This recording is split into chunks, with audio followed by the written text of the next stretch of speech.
it's Miss Stacy back with another Curbside Crafts.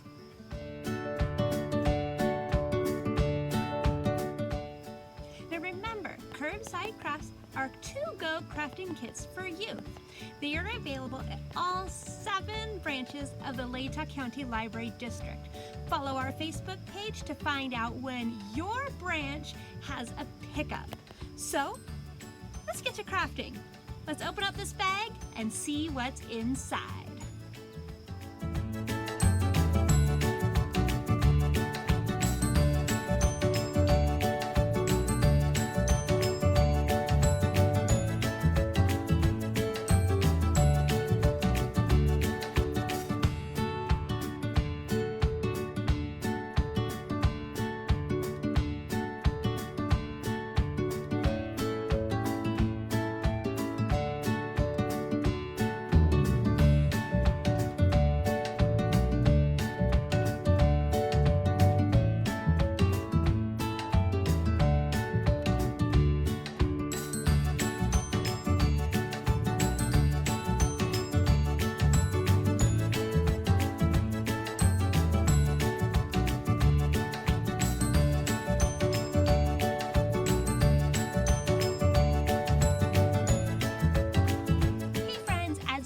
Today we made liquid sidewalk chalk.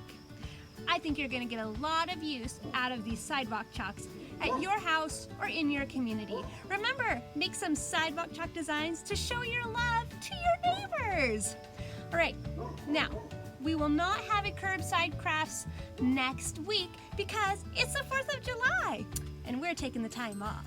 But join us the following week for another Curbside Crafts. Until then, we love you and we'll see you later. Bye.